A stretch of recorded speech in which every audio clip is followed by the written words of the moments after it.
Subscribe करें और bell दबाएं ताकि कोई खबर रह न जाए। ऐ नए साल बता तुझ में नया क्या है, हर तरफ खल्क ने क्यों शोर मचा रखा है। तारों भरी रात वही, दिन की रोशनी वही, आज हमको नजर आती है हर बात वही। तू नया है तो दिखा सुबह नई शाम नई, वरना इन आंखों ने देखे हैं नए साल कई। बिल्कुल, और इस नए साल के आगाज से कबल ही जाते हुए साल की हम बात करेंगे। साल 2021 की खुसूसी ट्रांसमिशन जिसमें मैं हूं मुदस्सर इकबाल, मेरे साथ हैं सुमैया रिजवान। आज हम बीते हुए साल को याद करने की कोशिश करेंगे कि क्या खोया है, क्या पाया है, उन 4 मामलात के हवाले से जो सबसे ज़्यादा डिस्कस किए जाते हैं, और उनमें सबसे सर फहरिस्त है न्यूज़ चैनल पर बात होने में सियासत। उसके बाद हम बात करेंगे मईशत की सूरत हाल के हवाले से, और साथ ही साथ हम खेल के मैदान की खबरें भी जो हैं वो भी अपने नाज़रीन को देंगे। तारीख बदल गई है इस दफा, खेल के मैदान बदली है और तमाम तर चीज़ें वो बात होगी, क्योंकि साल 2021 का सूरज तमाम तर रानाइयों के साथ बस गुरूब होने को है, और कल एक नई सुबह नई उम्मीद के साथ नए साल का आगाज होगा। लेकिन कुछ नया करने के लिए पुरानी गलतियों पर नजरसानी ज़रूरी होती है। तो आज की इस खुसूसी ट्रांसमिशन में हम गुज़रे साल की ऐसे ही कुछ वाक़यात पर नज़र डालेंगे। हमने इस ट्रांसमिशन को 4 हिस्सों में, जैसे कि मैंने आगाज़ में कहा, कि तकसीम किया। पहले हिस्से में सियासी हालात का जिक्र करेंगे, फिर मुआशी सूरत हाल और महंगाई की बात होगी। जी हाँ मुदस्सिर, ना सिर्फ ये बल्कि हम अमनो अमान की सूरत हाल का भी जायजा लेंगे। आखिर में जिस तरह हमने बताया कि खेलों की दुनिया में जो हमें रवा साल मिलने वाली कामयाबियां हैं, हम उनका भी तस्करा करेंगे। तो सबसे पहले जो सियासी हालात की बात करते हैं, वैसे तो ये पूरा साल ही सियासी लिहाज से भरपूर रहा नाजरीन, लेकिन हुकूमत इस साल के जाते जाते भी आवाम को मिनी बजट की सूरत में एक बड़ा झटका दे। इस पूरे साल के अहम सियासी वाकयात पर पहले आपको एक रिपोर्ट दिखाएंगे, फिर डिस्कशन का आगाज करेंगे। टीएलपी हुकूमत के लिए रवां साल सड़कों पर सबसे बड़ा चैलेंज बनी रही। अप्रैल में 7 दसवीं की गिरफ्तारी से शुरू होने वाले मुजाहिरे वक्फे से अक्टूबर तक जारी रहे। 7 नवंबर को हुकूमत ने टीएलपी को कलअदम ग्रुप करार देने का फैसला वापस लिया, और सूबाई हुकूमत ने इंसदाद दहशतगर्दी की वॉच लिस्ट से 7 दसवीं का नाम हटाकर इन्हें रिहा कर दिया। इंतखाबी लिहाज से ये साल हुकूमत के लिए ज्यादा अच्छा नहीं रहा। इन्हें पहले सियालकोट के हल्का N75 डस्का में शिकस्त का सामना करना पड़ा। लाहौर के N133 के ज़िमनी इंतखाबात में जीत नून लीग के नाम रही।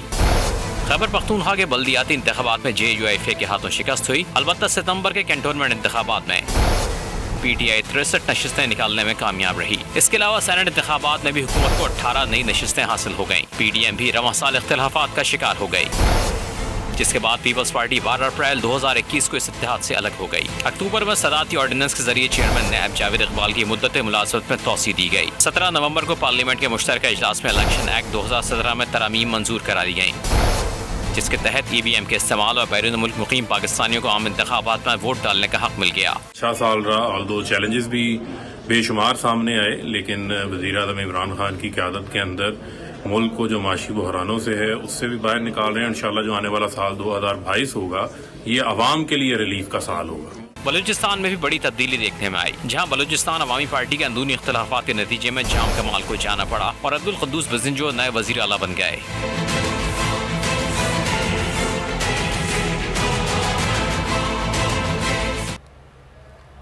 तो सियासी हालात जो हैं वो 2021 में किस तरह से रहे हैं, हम इस पर बात करेंगे। इस वक्त हमारे साथ मौजूद हैं पाकिस्तान मुस्लिम नून पंजाब के सदर राना सनाउल्लाह साहब। बहुत शुक्रिया राना साहब आपके वक्त का। राना साहब, साल 2021 जब शुरू हुआ था तो नून लीग के लिए हालात इतने साजगार नहीं थे, लेकिन अब जब ये साल ख़त्म होने को है तो सियासी मंजरनामा ही तब्दील दिखाई दे रहा है। इस साल के दौरान आप लोगों ने ऐसा क्या किया है जो हालात इतने बदल गए हैं? देखिए, हमने तो एक अपोजिशन का जो किरदार है वही अदा किया, और अपोजिशन की आईनी तौर पे और पार्लिमानी सिस्टम में यही जिम्मेदारी है कि वो हुकूमत की गलतियां जो हैं या हुकूमत की जो परफॉर्मेंस है उसका तनकीदी जायजा ले, उससे आवाम को आगाह करे, उससे हुकूमत को आगाह करे, और अपने तौर पे अपने नंबर के मुताबिक जो है ये कोशिश करे कि इन चीज़ों में जिस हद तक भी जो है वो बेहतरी लाई जा सके। वो किरदार हम अदा करते रहे हैं, लेकिन गवर्नमेंट जो है क्योंकि उसकी कोई परफॉर्मेंस नहीं है, जीरो परफॉर्मेंस बल्कि नेगेटिव परफॉर्मेंस है, और उन्होंने महंगाई में और बाकी जो उनकी नालायकियाँ हैं, यानी इंतहा दर्जे की ये नाहल हुकूमत है, कोई इसकी परफॉर्मेंस नहीं है।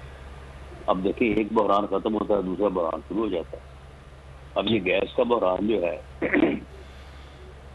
ये 14 कंटेनर की जगह पे 11 इन्होंने खरीदे हैं, और वो 6 और 8 के दरमियान जब गैस की कीमत थी तो वो खरीदे नहीं, और जब 15-20 को क्रॉस किया तो खरीदे। अब ये महंगी गैस और ये जो लोड शेडिंग है, अब ये तो पिछली हुकूमत ने नहीं इनको कहा था कि आप ये काम ना करें। अभी गैस का बहरान चल रहा है तो आगे जो है ये साथ ही खाद का बहरान शुरू हुआ है। गन्नम की जो बुआई है वो बड़ी मुतासर हुई है, और मार्च अप्रैल मई में जाके तो जो है वो गंदम का बहरान इस साल ये कहा जा रहा है कि वो बहुत ही सीवियर होगा, शॉर्टेज हो जाएगी इस साल। इसी तरह से कभी चीनी होती है, कभी अद्वियात होती हैं, कभी जो है वो दूसरी चीज़ें होती हैं। आटा वो जो है वो डबल कीमत पे हो गया। तो इस तरह से इन्होंने जो हालात पैदा किए हैं तो उसमें इनकी नाकामी जो है वो यकीनन फिर इनकी अगर नाकामी है तो फिर वो हमारी कारकर्दगी जो है वो बन जाती है। अच्छा, जमशेद इकबाल चीमा साहब भी मैं ज्वाइन कर चुके हैं। राना साहब एक सवाल और, क्योंकि नून लीग के लिए मुसलसल डील की बातें हो रही हैं, लेकिन ये डील आखिर किससे हो रही है, और क्या ऐसे ही वही एनआरओ हम तसव्वुर करें जिससे मुतालिक खान साहब बयान देते रहे कि वो किसी को एनआरओ नहीं देंगे? नहीं, खान साहब जो है वो तो उन्होंने एक ऐसे बयानिया बनाया हुआ है ना कि मैं किसी को एनआरओ नहीं दूंगा। एनआरओ उन्होंने जिसको चाहिए था उसको दिया है, अपनी तमाम एटीएम को उसने एनआरओ दिया है। अब अपनी पूरी हुकूमत को उन्होंने ये जो नैब अमेंडमेंट ऑर्डिनेंस नाफिज किया है उसमें पूरी हुकूमत को एनआरओ दे दी है, और जो खुद अपनी गलतियां और अपने करप्ट डिसीजन थे उनको भी उन्होंने जो है वो एनआरओ दे दिया जी। तो ये तो वो सिर्फ एक उनका सियासी बयानिया था, बाकी हमारी डील जो है वो किसी से नहीं है, ना किसी से होनी है। हमको गवर्नमेंट तो हासिल करने की दौड़ में है नहीं कि हम किसी से डील करके इनको गिराएंगे और खुद आएंगे। मौक़िफ़ है कि इलेक्शन हो और वो फ्री हो। और आप तो कह रहे हैं कि जो है एनआरओ उन्होंने अपनी काबीना को दे दिया। बहरहाल हम इस पर भी मजीद बात करते हैं डील के हवाले से, लेकिन मैं जमशेद इकबाल चीमा साहब आपसे सवाल है सर कि शौकत तरीन साहब ने बयान दिया कि मिनी बजट में जिन अशिया पर कीमतें बढ़ाई गई हैं वो आम आदमी के इस्तेमाल नहीं करता है। मेरा सवाल आपसे यह है कि हुकूमती वज़रा के ख्याल में आप लोग गरीब की कैटेगरी में किन लोगों को रखते हैं? क्योंकि गरीब से गरीब तरीन आदमी का बच्चा भी दूध पीता है, ब्रेड खाता है, मोबाइल फ़ोन भी इस्तेमाल अब कर रहा है, कॉल भी करता है, तो ये कौन से गरीब हैं जो महंगाई से मुतासर नहीं होंगे? क्या डेफिनेशन है गरीब की, आम आदमी की? इसमें ये जो खुश्क दूध है उस पर नहीं है, या स्पेशली खुश्क दूध की अगर बात करें तो मुझे भी पता है और आपको भी पता है कि नॉर्मली ये डॉक्टरों का टारगेट लिया हुआ होता है, और हमारे जो भी नॉर्मल मिडिल क्लास और lower middle class even upper middle class लोग जो हैं ये बच्चों को इम्पोर्टेड दूध नहीं पिलाते। इम्पोर्टेड दूध जो है, ब्रांडेड दूध जो है, जो फोर्टिफाइड और फलां ब्रांडेड इस तरह की चीज़ें उन पे मतलब it's part of the luxury item, it's not the need item. दूध पे नहीं है, बाकी चीज़ों पे नहीं है। ये यू कैन से कि ये इम्पोर्टेड दूध है जो उस पर है। मैं समझता हूँ कि शौकत तरीन साहब ने बात की है कि 2 अरब रुपए की सब्सिडी ऐसी चीज़ें हैं, 2 अरब या 2.5 अरब रुपया लगेगा इस पर, जो मिर्च है, नमक है, या इस तरह की एक आध चीज़ जिससे जो नॉर्मली इस्तेमाल लोग करते हैं सिर्फ मिर्च है। मतलब फिगर छोटी मोटी आगे पीछे हो सकती है, लेकिन इतना ही है, इसके लगभग ही है। बाकी तो नहीं है कोई ऐसी चीज़ की जिसपे यू कैन से कि हाँ 1000 सीसी जो कार है, इससे ऊपर 1000 सीसी के ऊपर जो कार है, ये भी ऑलमोस्ट 1300 सीसी वाली कार होती है। जो छोटे 1000 सीसी वाली कार है ये 980 सीसी की होती है, ये जो आपका कल्टस वगैरह। उससे ऊपर सिटी कार है या टोयोटा कार है। टोयोटा कार भर लो गरीब की चीज़ नहीं है, वो एक अपर मिडिल क्लास की चीज़ है, उस पर ड्यूटी लगी है। बाकी आप देखें तो इम्पोर्टेड चीज़ें मेन हैं। जो चीज़ में मैन्युफैक्चरिंग को या आपकी एक्सपोर्ट को या आपकी इकोनॉमी में कंट्रीब्यूट करती है, उन पर टैक्स नहीं है।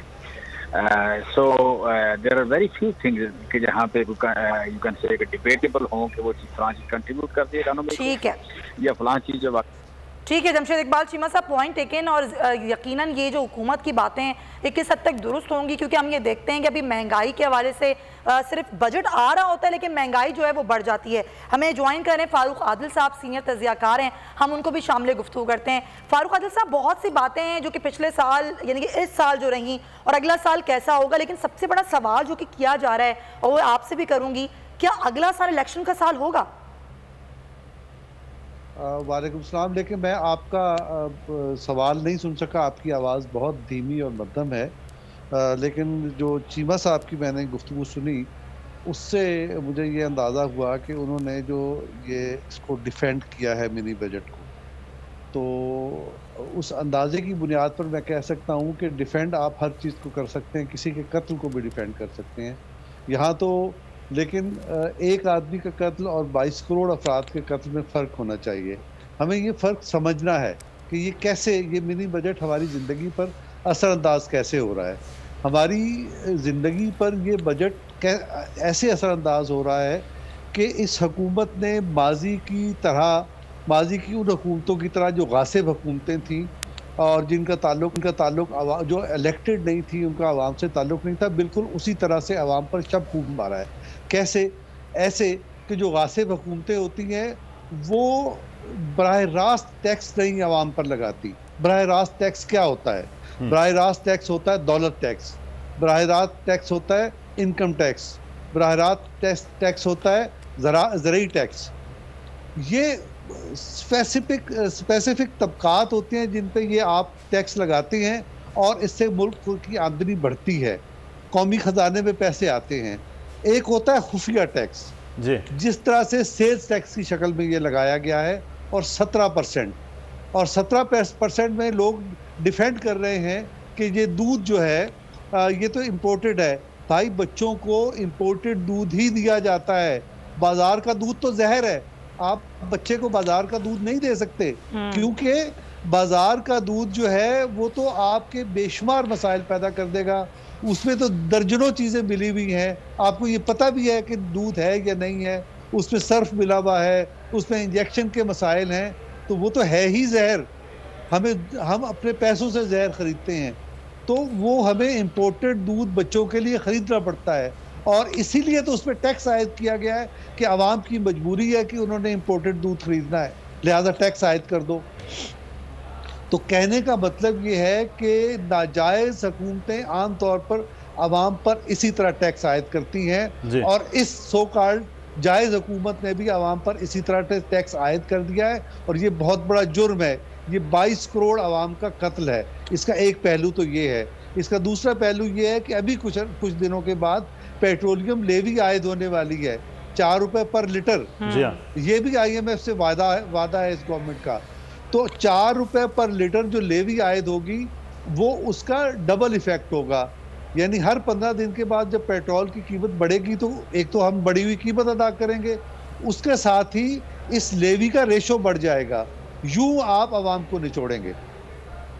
ये यकीनी तौर पर जो है वो 600 अरब रुपया जो पेट्रोलियम लेवी के चक्कर में है वो भी वसूल बहरहाल किया जाएगा। लेकिन हुकूमत, अब सवाल ये सुमैया भी करना चाह रही थी, मैं भी, ये कि ये जो है इस वक्त हुकूमत के हवाले से कि हुकूमत पर बड़ा प्रेशर है। वज़ीर आज़म ने तो कल कहा किसी किस्म का कोई हुकूमत पर प्रेशर नहीं है, हर 3 महीने के बाद ये ऐसी बात निकाली जाती है। तो 2023 के बाद क्या 2022 का साल आपको लगता है क्योंकि फैसला कुन की तहरीक होगी अपोजिशन की, 1 साल पहले ही इलेक्शन की जानिब जा सकती है हुकूमत, क्या मामलात हो सकते हैं सर?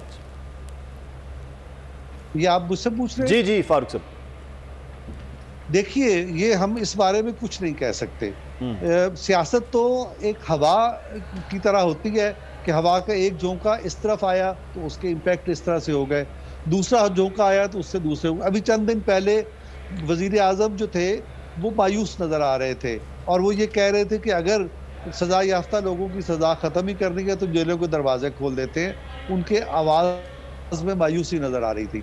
बिल्कुल इसी तरह शेख रशीद कह रहे थे कि हमारे टेंट उखड़ने वाले हैं, लेकिन कल इमरान खान का मौक़िफ़ बिल्कुल दूसरा था, उनके अंदर एतमाद नज़र आ रहा था। इसी तरह शेख रशीद के यहाँ भी एतमाद नज़र आ रहा था और वो ये कह रहे थे कि हम डट के हुकूमत करेंगे। तो असल में ये सूरत हाल लम्हा लम्हा बदलती रहती है। अब हम यकीन से कुछ नहीं कह सकते।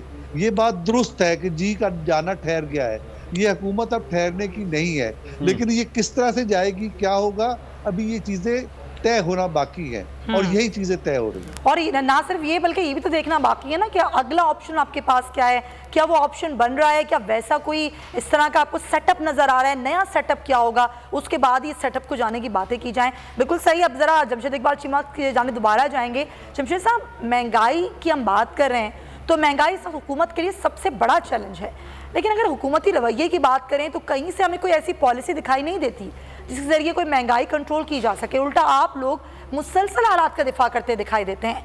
वजह क्या है, इतने रिलैक्स कैसे रहते हैं आप लोग? देखिए, महंगाई जो है दो तरह की महंगाई है।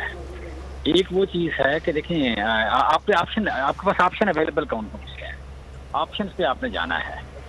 तो आपके पास जितनी चीज़ें इंपोर्टेड हैं दुनिया में, कमोडिटी में अगर देखें तो एनर्जी की बात कर लें, आप इसकी बात कर लें, आप एनर्जी की बात करें, आप मेटल की बात करें, आप फूड की बात करें, दुनिया में तीनों चीज़ें इकट्ठी महंगी हुई हैं। एनर्जी में आप 90% इम्पोर्ट करते हैं, आपकी LPG 400% महंगी हो गई, आपकी कोयला 150% महंगा हो गया, आपका तेल 100% महंगा हो गया। अब आपके पास ऑप्शन सिर्फ एक है कि आप तेल उस पर टैक्सेशन कम कर लें। आप ये नहीं कर सकते कि वो अपना एनर्जी बाहर से LPG आए महंगी और आप सस्ती बेचें बाहर से, और किसी हद तक सस्ती बेच भी रहे हैं कि जो आप पाइपलाइनों में आप पहले गैस की पाइपलाइनों में इंजेक्ट कर रहे हैं बाहर से LNG ला के, वो महंगी सस्ती हो रही है, वो बाकी गैस के साथ ही आप दे रहे हैं, वो सस्ती हो रही है। हम बेसिकली आपको बता रहे हैं कि ये जो दुनिया ने जो तरक्की की है, ये दुनिया का अपना निज़ाम चला रही है, वो अपनी चादर के मुताबिक पाँव फैला रहे हैं। हम लोग जो हैं कि हमारे पास टैक्सेशन बहुत थोड़ी है, बहुत थोड़ी टैक्सेशन है, बहुत थोड़े टैक्स इकट्ठे होने के बावजूद टैक्स टू GDP रेशो देखें तो हम 12-13% दे रहे हैं, दुनिया पर 25-35% करती है। तो टैक्स टू GDP रेशो कम होने के बावजूद यू कैन से हम टैक्सेस लगा नहीं रहे। वो एक रवैया मैं समझता हूँ कि वो कबूतर के बिल्ली को देख के आंखें बंद करने वाला रवैया था। कुछ ना कुछ आपको, जब आपके पास फिजिकल स्पेस नहीं है तो आपको कुछ ना कुछ टैक्स लगाने पड़ेंगे, और वो बताते हुए हम लोगों को ये बताते हैं कि हम दुनिया का सस्ता तरीन मुल्क हैं। जब ये बताते हैं तो ये फिगर या ये स्टेटमेंट 100% ठीक है। हमने जितनी बार चैलेंज किया है कि भाई कोई बंदा ये सबसे पहले स्टेटमेंट मैंने दी, मैंने कहा जी मेरी कोई इस स्टेटमेंट को, ये 4 इसके सोर्सेज हैं, 5 सोर्सेज हैं, 6 सोर्सेज हैं, वर्ल्ड बैंक है, विकीपीडिया है, आपका फाइनेंस याहू फाइनेंस बैंक है, आपका ओ कंपनी है, ये इंटरनेशनल स्टैंडर्ड ऑफ लिविंग है, ये इसके सोर्स हैं। अब इस स्टेटमेंट को कोई बंदा गलत साबित कर दे, वो तो नहीं करते, लेकिन गुस्सा करते हैं कि आप ऐसा कहते क्यों हैं। तो क्यों ना कहें, हम दुनिया का सस्ता तरीन मुल्क हैं, ये बात ठीक है। अब पहले से महंगा डेफिनेटली है, इसमें हमने कभी इनकार नहीं किया कि आपकी पूरी दुनिया में एक महंगाई का तूफान आया। चलिए सर, ये आपकी डेफिनेशन है, बहुत ज़्यादा लोग आपकी डेफिनेशन से एग्री नहीं करते हैं, जो लोगों पर बीतती है वो उस डेफिनेशन के हिसाब से चल रहे हैं ना। मज़ीद बात करते हैं जमशेद साहब। मैं राना सनाउल्लाह साहब से सियासी सवाल है। राना साहब, अपोजिशन का आगे का क्या प्लान है? अंदरूनी खाना आप लोग क्या सोच रहे हैं? हुकूमत को मुद्दत पूरी करने दी जाएगी या एक बार फिर कोई तारीख दोहराई जाएगी? हमारी तो ये कंसिडर्ड ओपिनियन है कि इस हुकूमत का एक एक दिन इस मुल्क पे भारी है। जितने बहरान आपने अब तक देखे हैं, अगर इनको और ज़्यादा टाइम मिलेगा तो वो बहरान जो है वो आते चले जाएंगे और मुल्क की इकॉनमी का बटा बैठ चुका है। ये सत्यानाश का सवा सत्यानाश हो जाएगा। हम तो ये चाहते हैं कि ये नाहल नालायक ओबाश टोला जो है इस मुल्क पे मुसल्लत है, इसको उतारा जाए और जल्द उतारा जाए। बाकी हमारी एक जमहूरी जदोजहद है, हम कोई मुसल्लह जदोजहद तो कर नहीं रहे, TLP के प्लेटफॉर्म के इनको हथियार डालने पे मजबूर कर दे। हम एक सियासी जदोजहद कर रहे हैं, उसकी कामयाबी जो है वो हमारी तो पूरी कोशिश है। बाकी आगे देखें कि किस तरह से मामला जो है वो आगे बढ़ते हैं। मुतालबा हमारा फ्री और फेयर इलेक्शन का। सही, ठीक है, राना साहब फ्री एंड फेयर इलेक्शन के हवाले से बात कर रहे हैं जी। ओके, लेकिन फारूक साहब देखें, जब बात की जाती है हमारी जो एक माजी रहा है सियासी सूरत हाल पे अगर देखें तो नहीं हमने इस्तेकाम देखा। अभी फिर बातें की जा रही हैं कि जी डील हो रही है, मुस्लिम लीग नून की डील हो रही है, पीपल्स पार्टी की डील हो रही है, हुकूमत तो घर भेजने की तैयारियां मुकम्मल हो चुकी हैं। लेकिन सवाल मेरा फिर वही है कि क्या आपको नया सेटअप कोई दिखाई देता है कि जो अगर हुकूमत जाएगी और उसको भेजा जाएगा या कोई भी मामलात होंगे तो वो एक नया सेटअप है, तैयार खड़ा है और वो बेहतरीन तरीके से चीज़ों को देख लेगा? ये मुझसे सवाल पूछ रहे हैं? जी आपसे ही सवाल है फारूक साहब। अच्छा, मैं आपकी आवाज़ प्रॉपरली नहीं आ रही, प्लीज़ ज़रा ये पीसीआर ये मसला हल करें आवाज़ का। जी फारूक साहब, आज तक हुकूमत चली, मैंने आपसे गुजारिश की कि डील की खबरें भी सियासतदान नहीं फैलाते, ये कहीं और से आती हैं। सियासतदान डील नहीं चाह रहे और मौजूदा दौर तो तारीख के एतबार से बड़ा गैर मामूली है कि हमारे यहाँ एक नई तारीख बनने जा रही है। वो नई तारीख क्या है?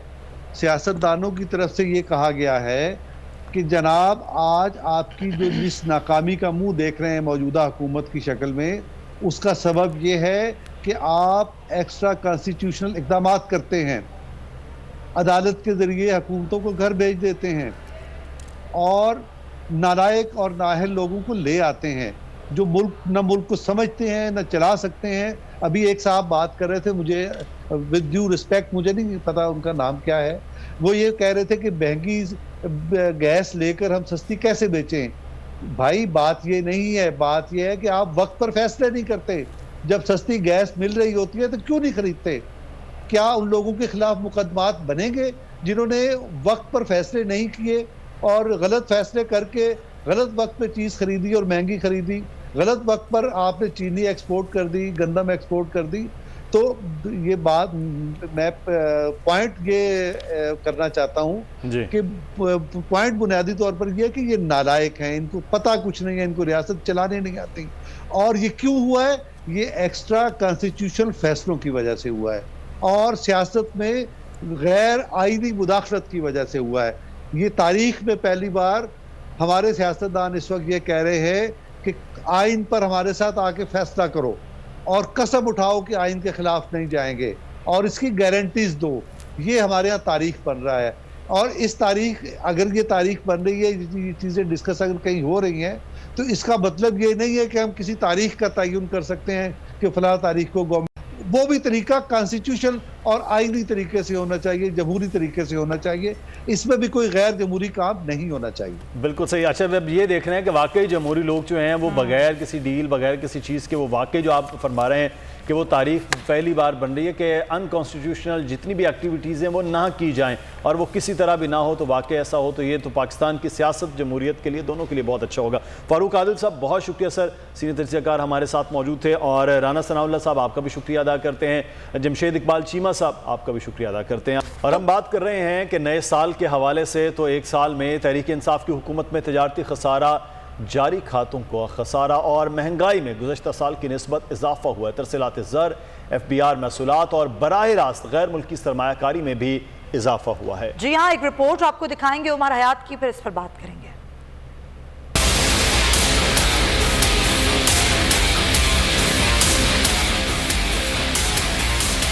पिछली हुकूमत को जारी खातों के खसारे पर तनकीद का निशाना बनाने वाली PTI हुकूमत के अपने दौर में करंट अकाउंट खसारा मुसलसल बढ़ रहा है।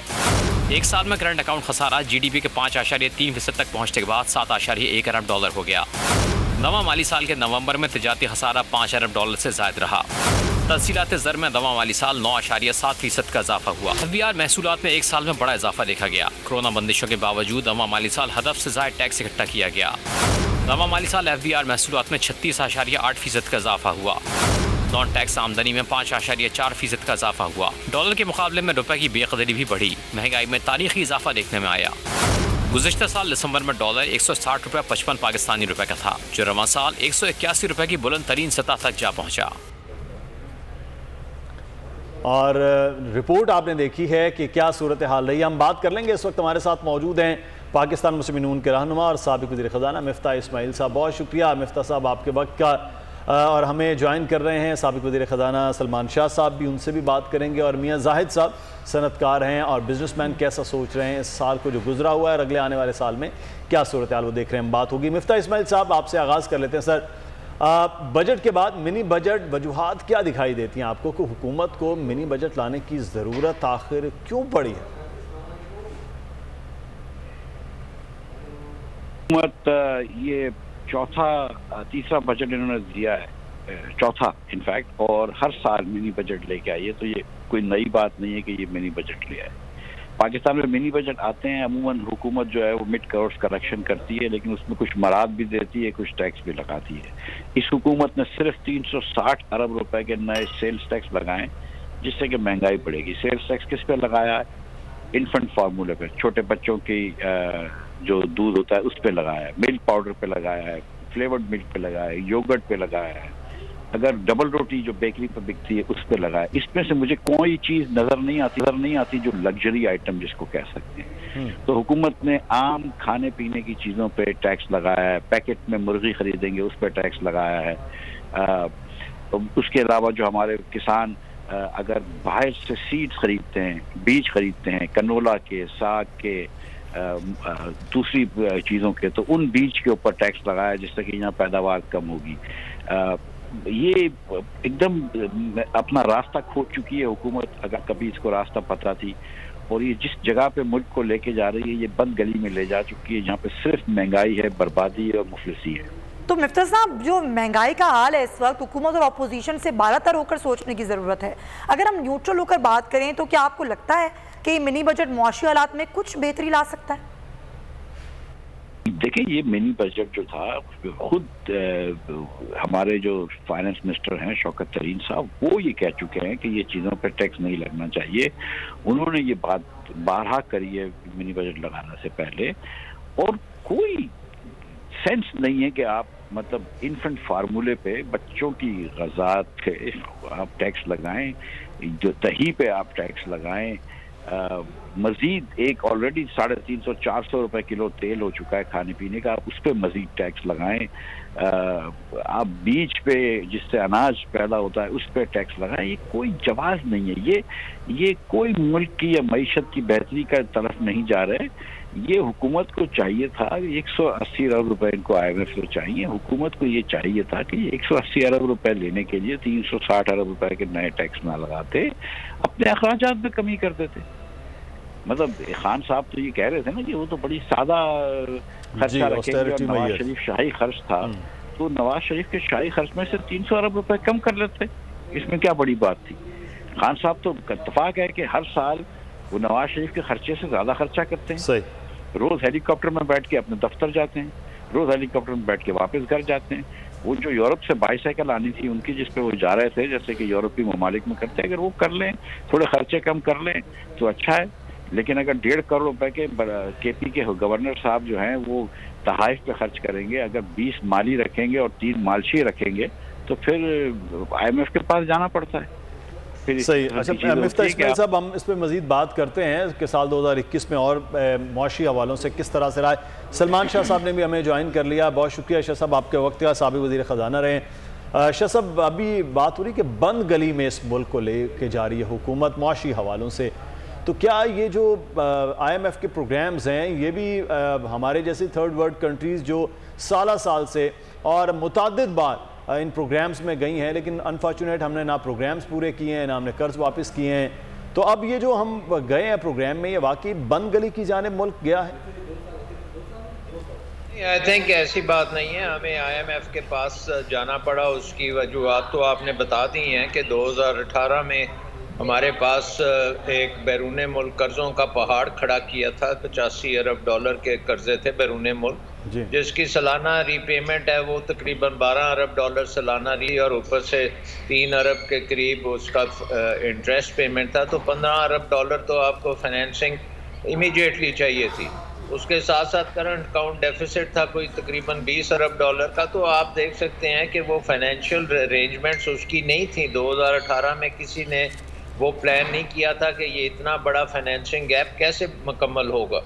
और उसके बाद आपने देखा कि फिर हमने डिफ़ॉल्ट के दाने पे हम खड़े थे, डिफ़ॉल्ट नहीं हुआ। आपके सऊदी अरेबिया इधर उधर से दोस्तों से आपने फंड्स इकट्ठे किए ताकि डिफ़ॉल्ट को अवॉइड किया जाए, और उसके बाद IMF प्रोग्राम में 22वीं दफ़ा पाकिस्तान को IMF प्रोग्राम में जाना पड़ा। और ये बिल्कुल आपने सही बात की कि कभी भी वो प्रोग्राम जो है उसमें रिफॉर्म्स जो करनी होती हैं वो कोई रिफॉर्म नहीं करता। और बल्कि 2016 में तो जब IMF प्रोग्राम मुकम्मल हुआ था तो IMF ने पूरी लिस्ट दी थी कि ये रिफॉर्म्स अगर आप करेंगे तो आपकी इकॉनमी सही चलेगी, लेकिन उसमें से एक रिफॉर्म भी नहीं हुई।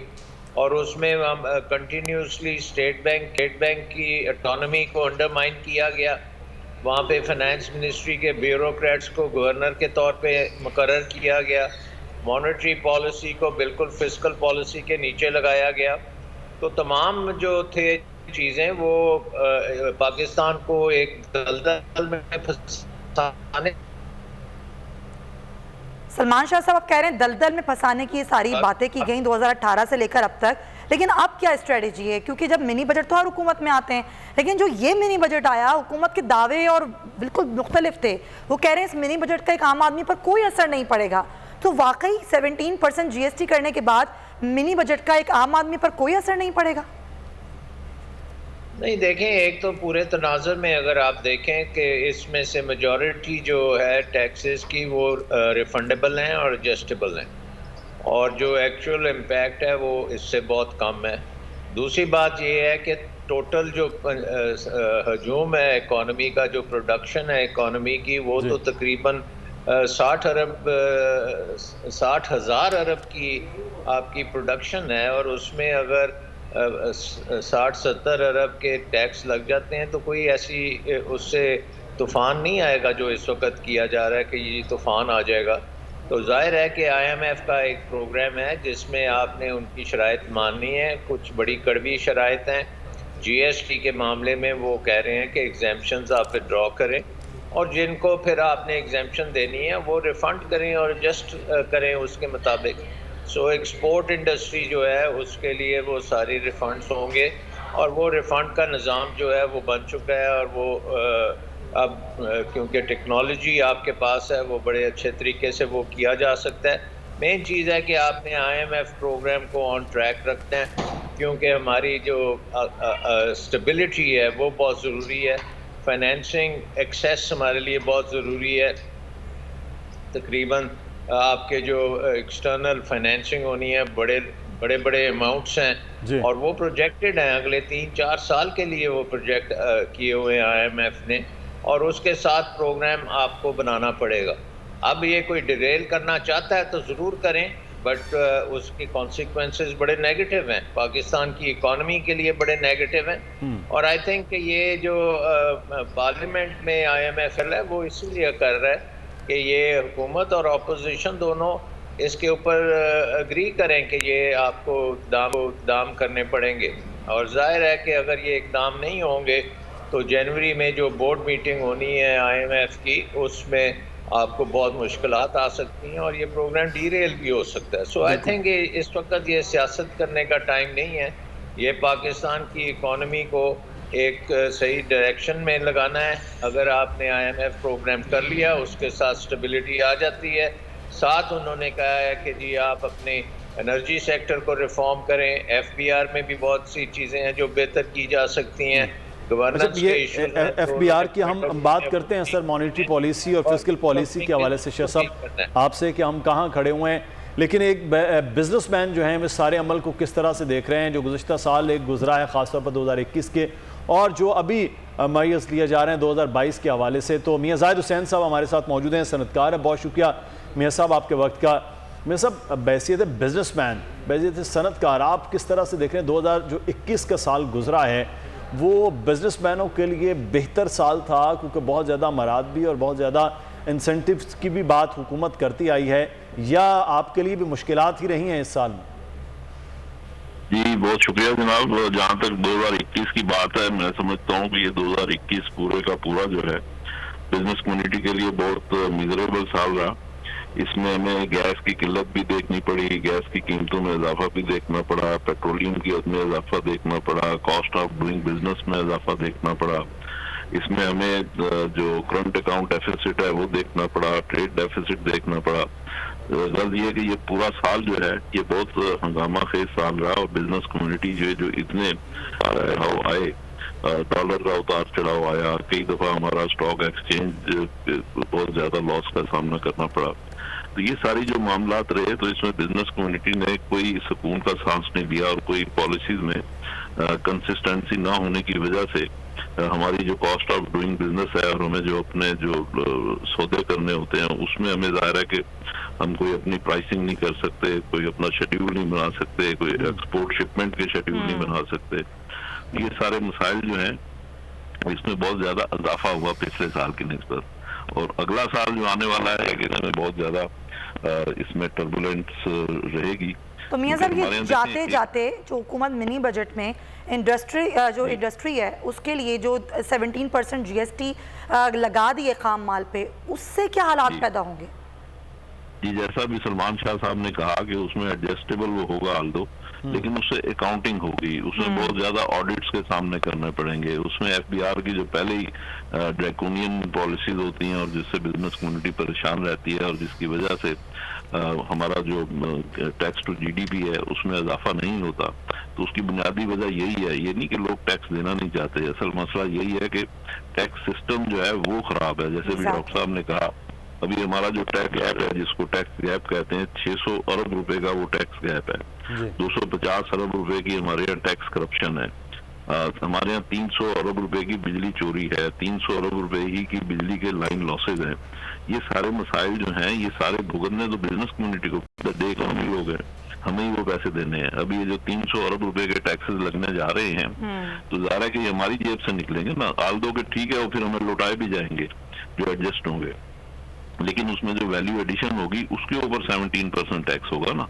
तो पहले हमसे लिए जाएंगे फिर हमें लौटाए जाएंगे और उसमें फिर जो करप्शन होगी उसमें जो गंगा में हाथ धोए जाएंगे और उसमें और करप्शन बढ़ेगी और उसमें हैसल्स हमारे लिए बढ़ेंगी।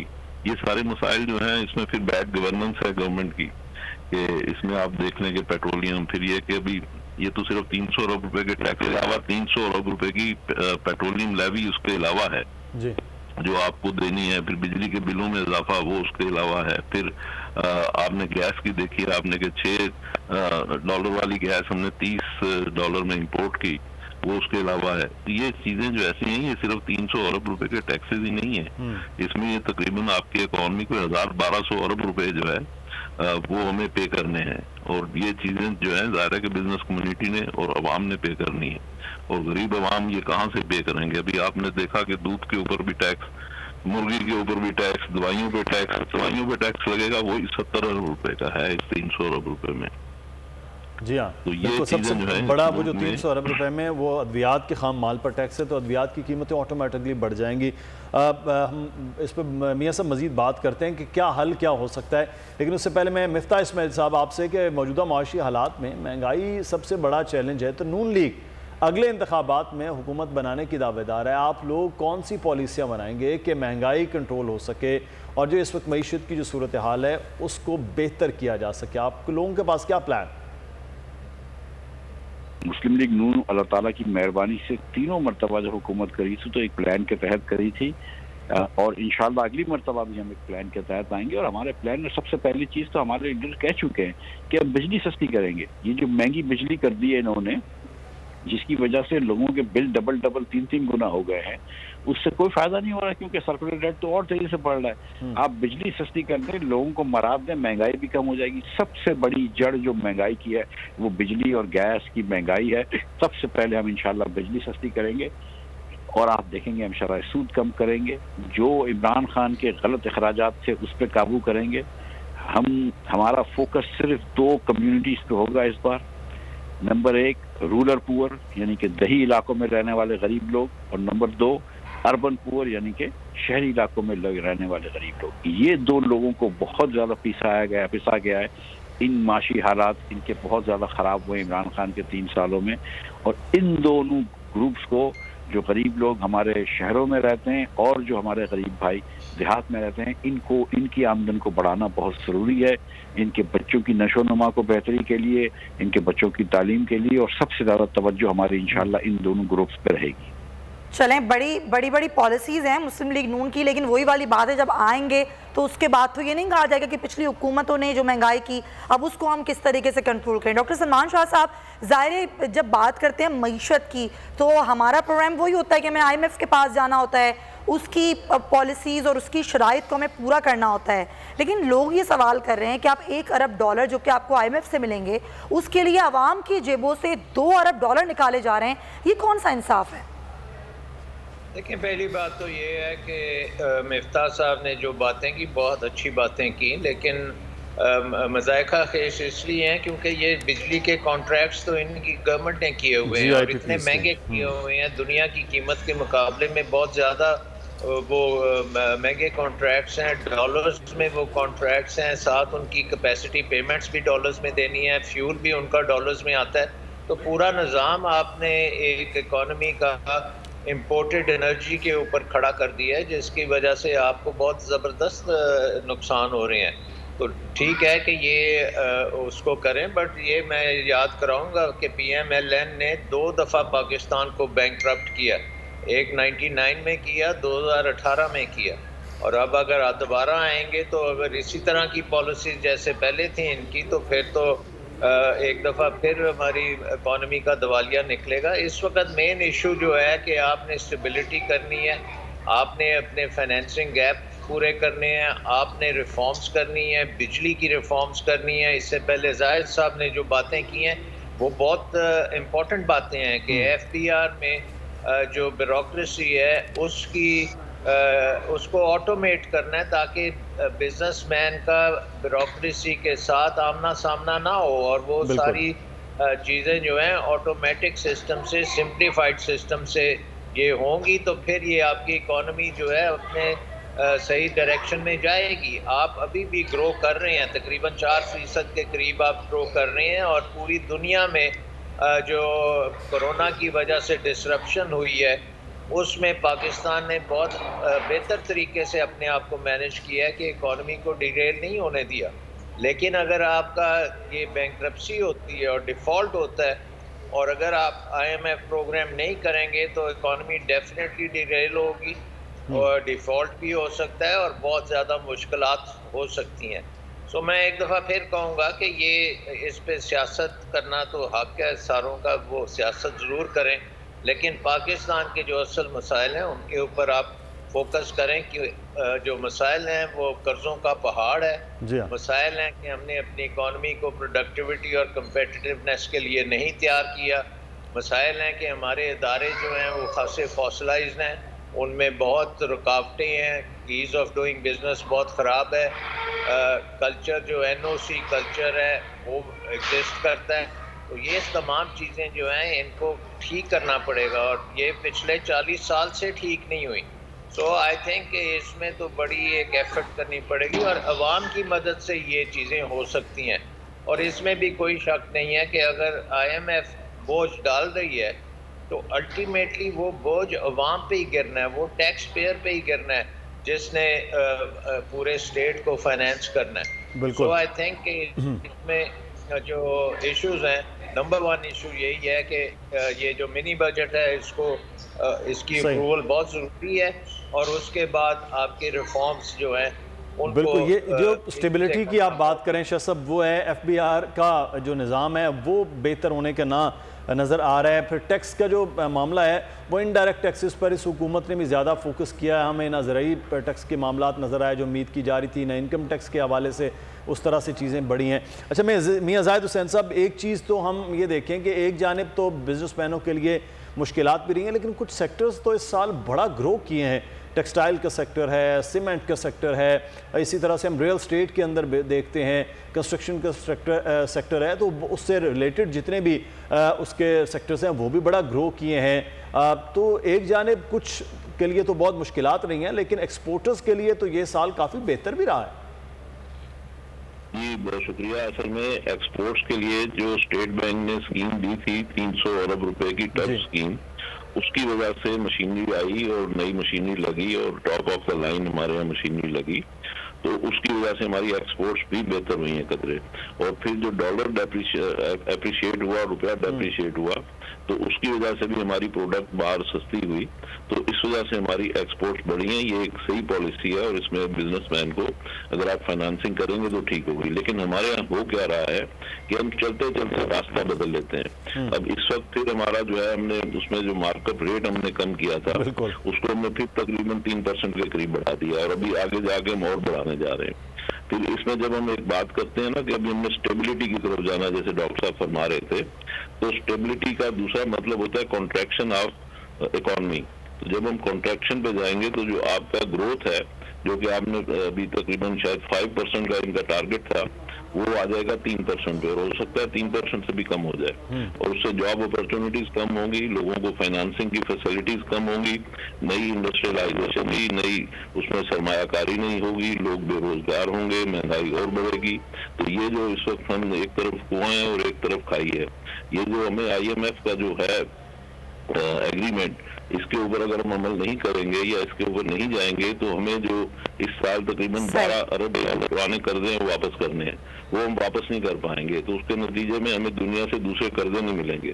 तो ये सारे मामलात हैं जिसमें हम आके एक हमारी जो न्यूक्लियर पावर है वो फंस गई है और हमारे पास निकलने का इस वक्त कोई रास्ता नहीं मिल रहा। और निकलने का रास्ता जो है, जो मैं समझता हूँ, वो ये है कि कॉन्ट्रैक्शन ऑफ इकोनॉमी की पॉलिसी की बजाय हमें फॉरवर्ड पॉलिसी होनी चाहिए, ग्रोथ की पॉलिसी होनी चाहिए, ताकि लोगों को रोजगार मिले, इंडस्ट्री लगे और आपकी इनकम बढ़े। जब आप इनकम बढ़ाएंगे तो आपका जो एक्सपेंडिचर है वो पूरा करेंगे। फिर गवर्नमेंट ने अपने तकरीबन 1 ट्रिलियन रुपए के अखराजात का भी में इजाफा किया है। हमारे जो लोकल कर्जे थे, गैर मुल्की कर्जे, वो 95 अरब डॉलर से बढ़ के 127 अरब डॉलर हो गए इन 3 सालों में। तो ये चीजें जो है ये हम देखते नहीं है। और मैं ये समझ रहा हूँ कि इस वक्त ये जितनी भी पॉलिसी बन रही है या जो भी हालात हैं, ये 300 अरब रुपए के टैक्स लगा के, मिनी बजट लगा के और IMF से मजीद कर्जा लेके भी हमारे मसाइल हल होने वाले नहीं है। 6 महीने के बाद हम फिर यहीं खड़े होंगे, फिर यही डिस्कशन करेंगे। तो ये पॉलिसीज नहीं होनी चाहिए। इनकम बढ़ाने पर, ग्रोथ पॉलिसी पर जब तक हुकूमत नहीं आएगी चीज़ें बेहतर नहीं होंगी। पॉइंट टेकन, बहुत शुक्रिया आपका मियाँ जाहिद हुसैन साहब और साबिक़ वज़ीर ख़ज़ाना डॉक्टर सलमान शाह साहब और मिफ्ता इस्माइल साहब, आप तमाम हज़रात का बहुत शुक्रिया। नाज़रीन, जिस तरह हम अभी बात भी करें मईशत की, तो साल रवां के दौरान स्टॉक मार्केट जो थी वो बेहतर मुआशरियात की अमली तस्वीर पेश ना कर सका। इंडेक्स गुज़िश्ता साल के मुकाबले में सिर्फ 2% ही ऊपर जा सका और 1 साल के दौरान पाकिस्तान स्टॉक एक्सचेंज में सिर्फ 6 नई कंपनियों का इंदराज हुआ। बिल्कुल, गैर मुल्की सरमायाकारों ने भी अपनी सरमायाकारी से हाथ खींच लिया। आपको एक रिपोर्ट दिखाते हैं।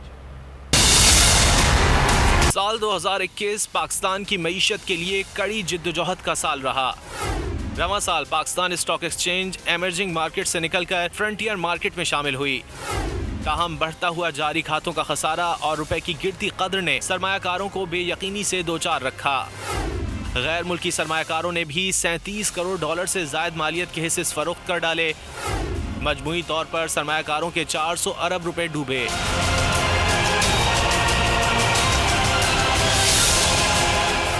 एक साल के दौरान पाकिस्तान स्टॉक एक्सचेंज में सिर्फ 6 नई कंपनियों का इंदराज हो सका। मजमूई तौर पर मार्केट 1000 पॉइंट से आगे ना बढ़ सकी।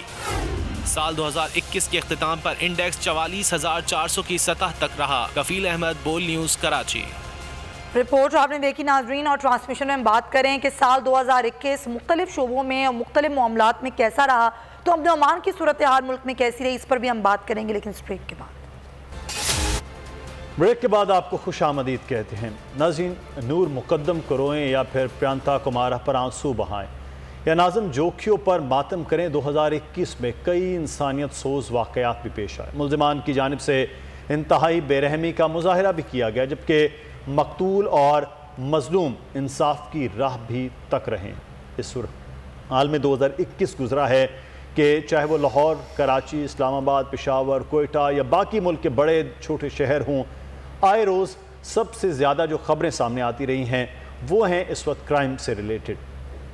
कहीं कत्ल गारत गरी का मामला है, कहीं अगवा का मसला रहा है, कहीं चोरी चकारी और डकैती और राहज़नी के इशूज़ रहे हैं, लेकिन पुलिस किसी हद तक भी इन चीज़ों को रोकने में कामयाब नहीं हो पाई है। हुकूमतों का जो प्रायोरिटी है वो उस तरह से नहीं सेट हुई है कि हम इस मुल्क को, अपने सूबे को, अपने शहर को और SHO अपने थाने के इलाके को एक अमन व अमान का गहवारा बना सके। कहीं किसी जगह ऐसी सूरत हाल हमें नज़र नहीं आई है, चाहे वो पाकिस्तान का सबसे बड़ा शहर कराची क्यों ना हो या पाकिस्तान का दारुल हुकूमत जो सबसे ज़्यादा सेफ समझा जाता था वहाँ की सूरत हाल हो। हम बात करेंगे, इस वक्त हमारे मुख्तलिफ नुमाइंदे मुख्तलिफ शहरों में मौजूद हैं, उनसे भी कि सूरत हाल क्या रही है, लेकिन उससे पहले आपको एक रिपोर्ट दिखाते हैं। तो नाज़रीन, रिपोर्ट आपने देखी मुख्तलिफ शहरों में अमन अमान की सूरत हाल क्या रही। हमारे नुमाइंदगान हमें ज्वाइन करें मुख्तलिफ शहरों से। कराची से हमारे साथ मौजूद हैं अब्दुल हसीब खान, इस्लामाबाद से नईम असगर हमारे साथ मौजूद हैं और हमें पेशावर की सूरत हाल बताएंगे मोहम्मद नुमान। लेकिन पहले कराची का रुख करते हैं। तो अब्दुल हसीब, कराची में हमने देखा कि जो स्ट्रीट क्राइम थे वो भी बढ़ गए, कत्लो गारत गरी और जिस तरीके से फायरिंग के वाक़यात हैं वो भी एकदम से बढ़ गए हैं कराची में। और कल तो धमाके की खबर भी सामने आई सदर के इलाके में। क्या सूरत हाल रही 2021 के हवाले से?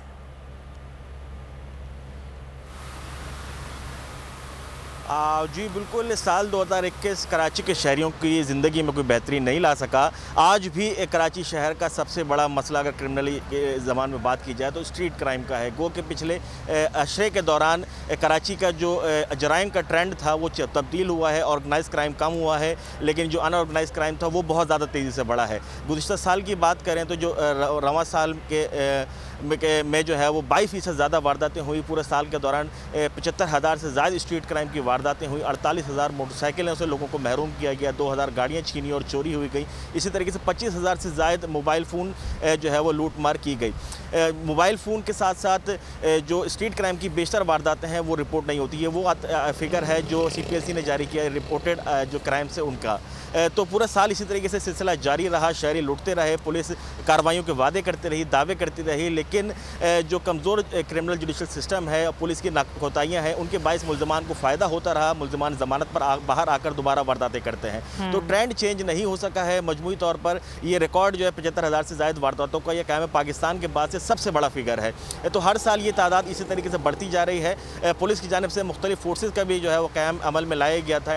एंटी स्ट्रीट क्राइम फोर्सेज़ भी। कोरंगी महरान टाउन में हमने देखा कि एंटी स्ट्रीट क्राइम की जो पुलिस थी वही जो शहरी के कत्ल में जो है वो जिम्मेदार करार पाए और गिरफ्तार होकर वो इस वक्त भी मुकदमे का सामना कर रहे हैं। इसी तरीके से कई और मुकदमात में भी है जहाँ क्रॉस फायरिंग की जद में शहरी भी आए। मुल्ज़मान की अगर बात की जाए तो रवां साल के दौरान जो है वो 305 के करीब गैंग्स का जो है वो खात्मा किया गया। 932 स्ट्रीट क्रिमिनल्स को गिरफ्तार किया गया, जबकि 42 स्ट्रीट क्रिमिनल्स पुलिस मुकाबलों में मारे गए।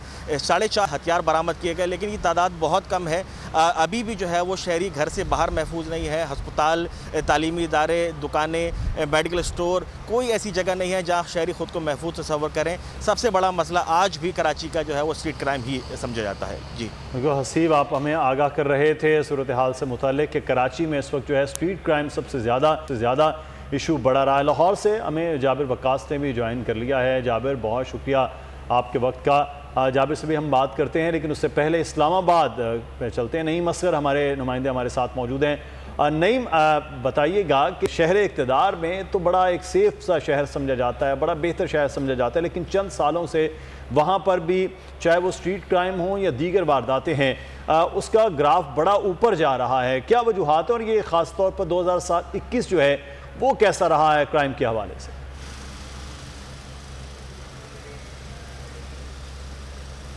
देखिए, अमन अमान की सूरत हाल की बात करें तो मुल्क के मुख्तलिफ शहरों में, मुल्क भर में कोई हौसला अफजा खबरें नहीं हैं, लेकिन इस्लामाबाद, स्पेशली इस्लामाबाद के हवाले से बात करें तो चूँकि ये वफाकी दारुल हुकूमत है और इसको सेफ सिटी कहा जाता है, मिसाली पुलिस की का नाम दिया जाता है इसकी पुलिस को, लेकिन 2021 की बात करें तो ये बहुत अच्छा नहीं रहा। क्राइम के हवाले से 2021 बहुत बुरा साल रहा। इस साल बहुत ज़्यादा क्राइम हुआ। अगर 2020 और 2021 का तकाबली जायज़ा लिया जाए तो 2021 में जो शहर इक़्तिदार में जो डकैती की वारदातें हैं वो कुछ कम थी, लेकिन इस दफ़ा कत्ल के हवाले से बात करें तो 150 अफराद को इस दफ़ा कत्ल किया गया पूरे शहर में, पूरे साल के अंदर। गुज़श्ता साल यही जो तादाद थी वो 132 थी, जबकि इक़दाम कत्ल के जो वाक़यात हैं वो 230 हुए हैं। गाड़ियों चोरी 800 से ज़ायद गाड़ियाँ वफाकी दारुल-हुकूमत में साल भर के दौरान चोरी हुई हैं, जो कि पिछले साल की निस्बत तकरीबन 4 गुना ज़्यादा हैं।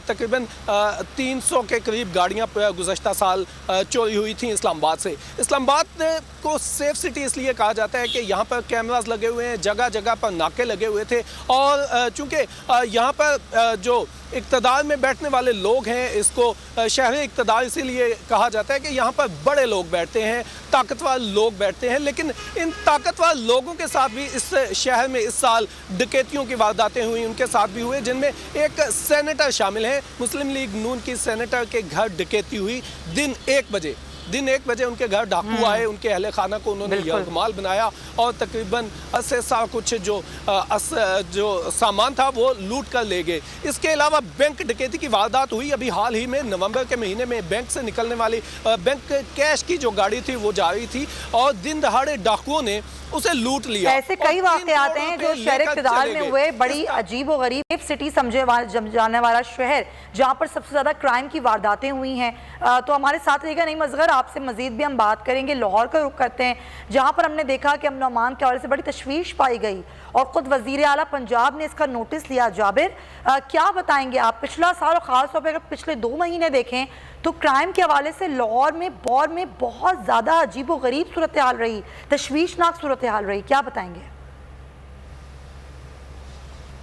जी सुमैया, अगर बात करें लाहौर की तो पूरे साल में लोग खास तौर पर दुश्मनी और मुख्तलिफ मामलात के ऊपर जो है वो कत्ल होते रहे। ये सबसे ज़्यादा जो है वो अलार्मिंग सिचुएशन थी कि 400 अफराद, अब तक कम अज़ कम 400 अफराद जो हैं वो इस वक्त जाँ बाक हो चुके हैं, हलाक हो चुके हैं मुख्तलिफ मर्डर केसेस में, जिसमें दुश्मनी है, राह चलते गोली लगना है, जिसमें एक मशहूर पब्लिकेशन ऑफिस जो था पब्लिशर हैं, उनके एक बेटा जो कि रस्ते से गुजर रहा था, 2 मुतारफ ग्रुपों की लड़ाई में वो हलाक हुआ। इसी तरह कई और केसेस हैं जहाँ पे 2 से 3 मर्डर हुए और आपस की दुश्मनी और जुआ दुश्मनी और इसके अलावा मामलात पे लोग कत्ल होते रहे।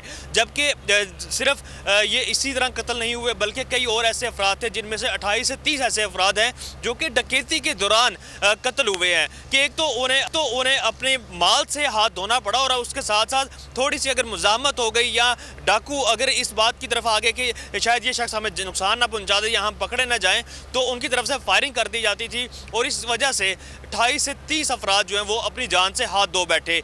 इसी तरह अगर इस शहर में हरासमेंट की बात की जाए तो मीनार पाकिस्तान एक ऐसा केस था जिससे ना सिर्फ पाकिस्तान की जग हिंसाई हुई बल्कि उसने लाहौर को ख़वातीन के लिए गैर महफूज शहर के तौर पर जो है वो सामने लेकर आया ये केस। और इसके साथ जो चिंची रिक्शा में सवार जो ख़वातीन थी उनके साथ जो बदतमीज़ी की गई, उन्हें हरासमेंट का निशाना बनाया गया, नाजेबा हरकत की गई, ये वो हरकत थी और ये वो वाक़यात थे जिन्होंने जो है वो राह चलती ख़वातीन को जो है वो गैर महफूज कर दिया, अपने कामों के लिए ज़रूरी कामों के लिए घर से निकलने वाली ख़वातीन को गैर महफूज किया और शहर की फ़ज़ा को ख़राब किया। इसी तरह शहर भर में तकरीबन 6855 अफराद के अगवा की केसेस रिपोर्ट हुए।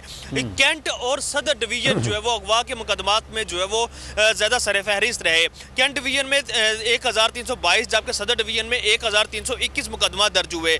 839 वाक़यात में दरिंदों ने बहनों और बेटियों की इस्मतें लूटी जो कि रिपोर्ट हुए। इसमें से 250 के करीब ऐसे मुकदमात थे जिनके बारे में पुलिस हुकाम का ये कहना था कि वो ज़्यादातर झूठे थे या किसी दुश्मनी की वजह से या किसी और वजह से ये मुकदमा दर्ज करवाए गए। लेकिन 893 ऐसे वाक़यात थे जो कि रिपोर्ट हुए, इसमें दर्ज गए। इसके अलावा रेप केसेस में कैंट डिवीज़न और सदर डिवीज़न दोबारा से इसमें आगे रहा।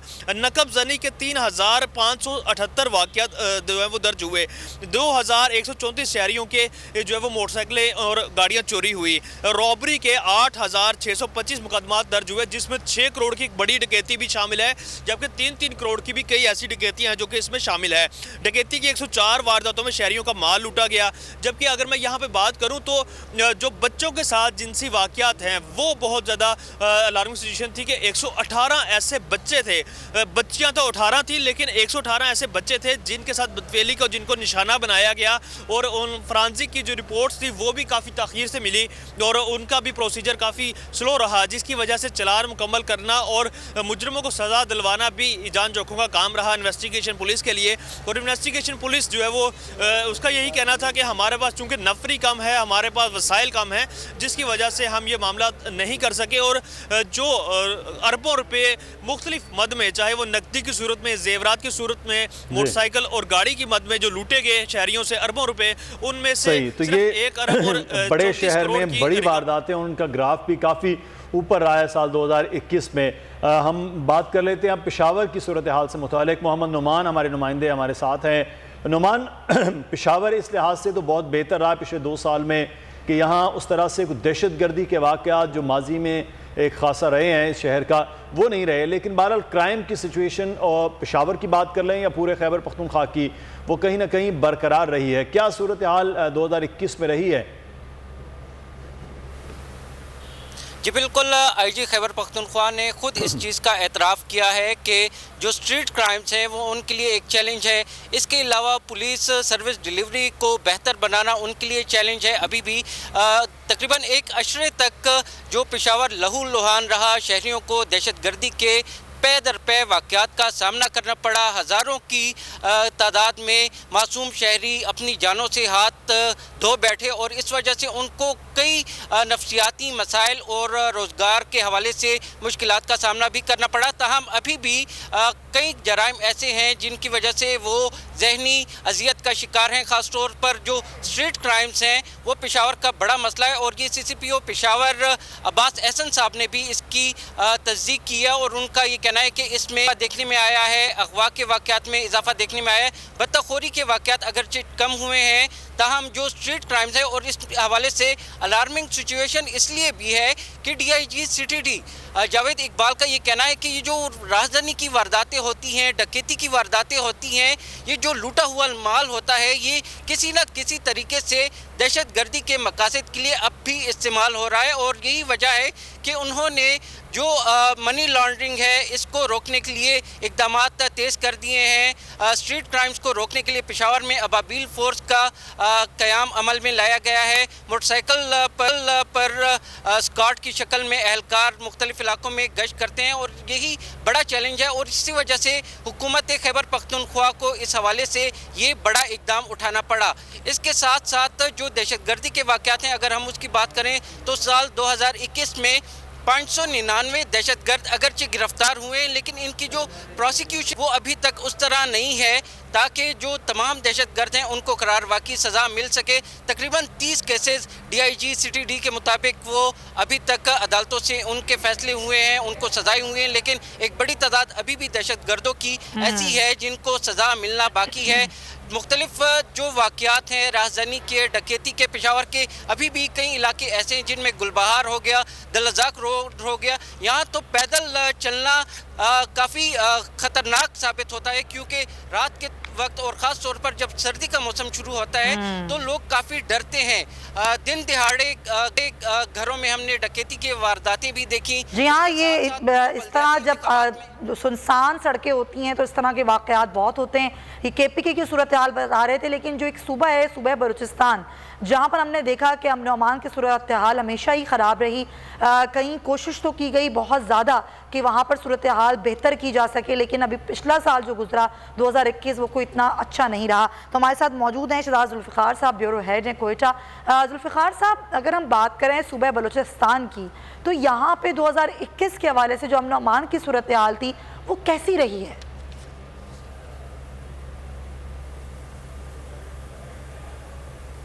जी, ओवरऑल अगर आप देखें पिछले साल और इस साल के उसमें दहशतगर्दी के वाक़े वाज़े तौर पर काफ़ी बढ़ गई थी और शुरू का डेटा इस वक्त मेरे पास पूरे साल का डेटा नहीं है, लेकिन शुरू के 6 महीने का डेटा मेरे पास है।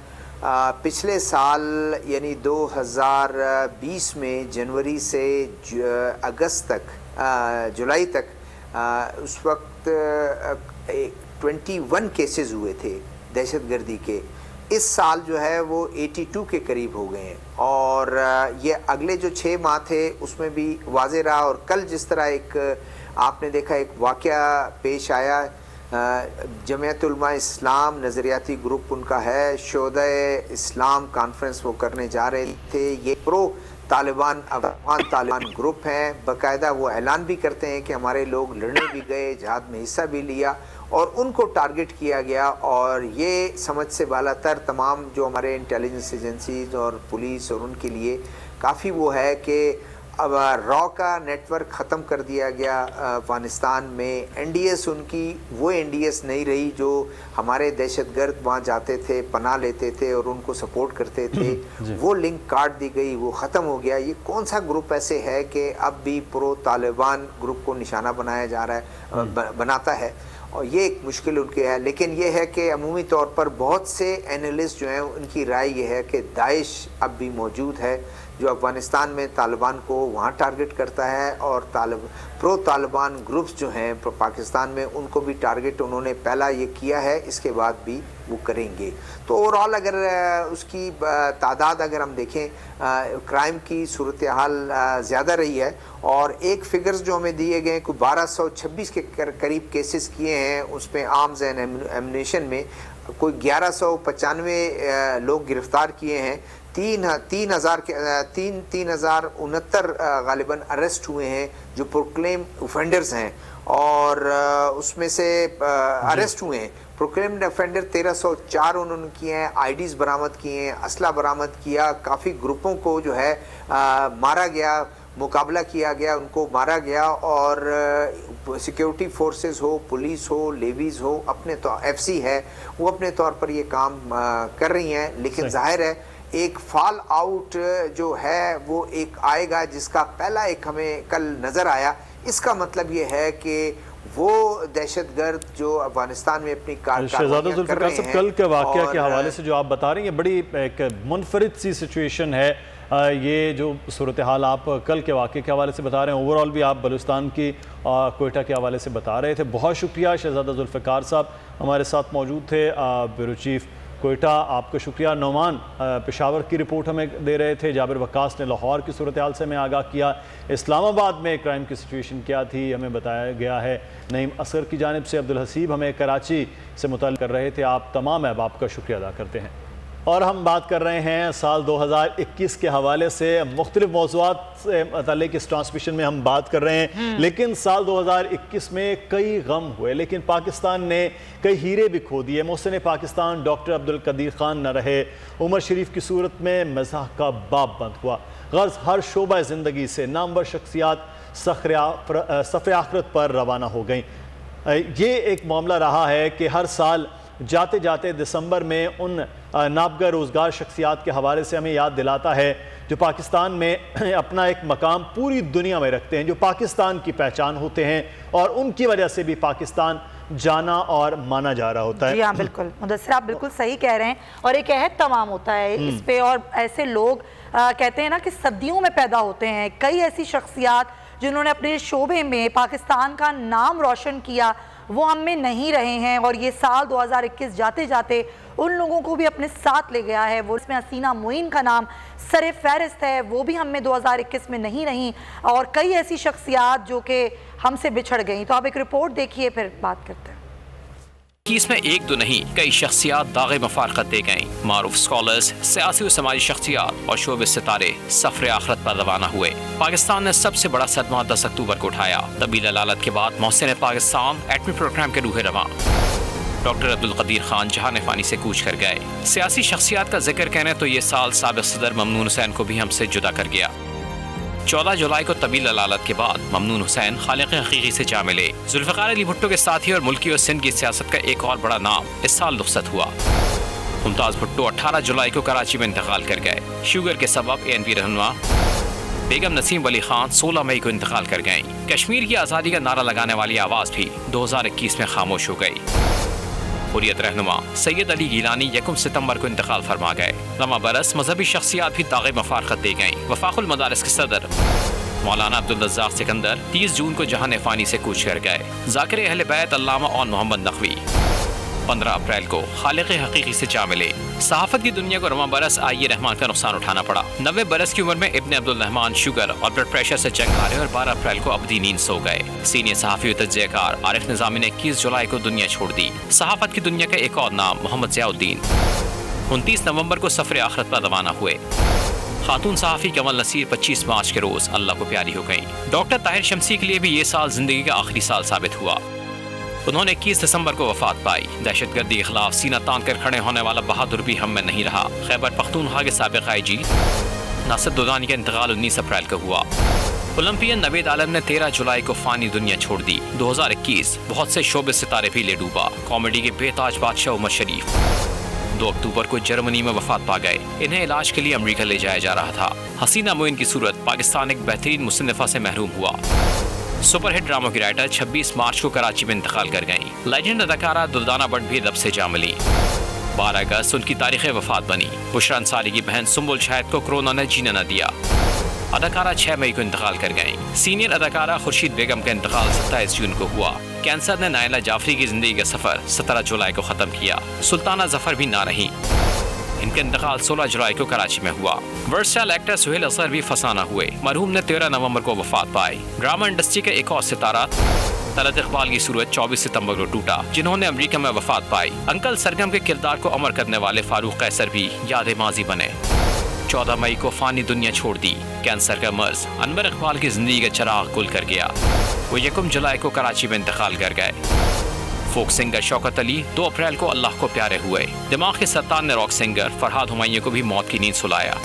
वो 8 जून को वफात पा गए। इस हमारे साथ बहुत बड़े बड़े लेजेंड्स जो हैं वो रुखसत हुए, लेकिन इस साल में जहां बहुत से दुख हैं वहीं पर खुशी का भी एक बहुत ज़बरदस्त साल रहा है 2021। तो पाकिस्तान के खेलों स्पोर्ट्स के हवाले से बात कर लें, 2021 कैसा रहा है। T20 में पाकिस्तान एक फोर्स बनकर उभरा है। बॉक्सिंग में की बात करें तो मोहम्मद वसीम हरीफों को ज़ेर करते हुए नजर आए। तालिब अरशद नदीम ने रोशन कल की आस भी दिलाई है, जबकि हॉकी जवाल से बाहर नहीं आई। लेकिन हम कैसे बोल सकते हैं कि तारीख बदल दी पाकिस्तानी टीम ने और इंडिया को हरा दिया वर्ल्ड कप में। ये ज़बरदस्त जो हमारी जीत थी उसको हम कैसे भूल सकते हैं। और यहाँ पर मैं ये भी कहूँगी कि हमारा वर्ल्ड कप तो उसी दिन हो गया था। हम वर्ल्ड कप जीते नहीं जीते, लेकिन हम इंडिया से जीत गए थे।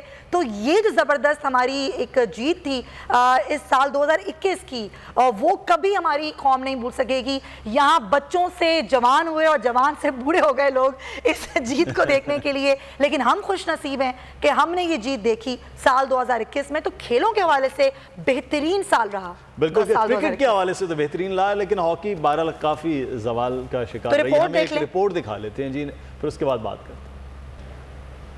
तो पाकिस्तान के खेल के मैदान के हवाले से कुछ चीज़ें बताई जा रही हैं, लेकिन पाकिस्तान में एक जाने तो हम क्रिकेट की बात करेंगे जिसका जुनून है पाकिस्तान में, लेकिन सिर्फ और सिर्फ क्रिकेट का ही जुनून है। बाकी जो स्पोर्ट्स हैं वो हमारे लिए शायद उस तरह से ना तो प्रायोरिटी रही है, ना हमने उस तरह से मेहनत की है, ना वहाँ स्पॉन्सरशिप रही है। इसी वजह से वहाँ से कामयाबियाँ भी बहुत कम आई हैं। तो हम क्रिकेट से फिर आगाज़ कर लेते हैं। इस वक्त सैयद मोहम्मद उवैस साहब हमारे साथ मौजूद हैं, क्रिकेट एक्सपर्ट हैं। बहुत शुक्रिया उवैस साहब आपके वक्त का। तो हम क्रिकेट से आगाज़ कर रहे हैं। एक तो बड़ा ज़बरदस्त किस्म का मामला उवैस साहब रहा कि पाकिस्तान T20 वर्ल्ड कप में जीत तक तो नहीं पहुंचा, लेकिन पाकिस्तान की जो परफॉर्मेंस थी ओवरऑल और एक जो टीम यूनिट था वो बड़ी देर के बाद हमें लगा कि पाकिस्तान इस तरह की हाई परफॉर्मेंस क्रिकेट खेलता हुआ नजर आए।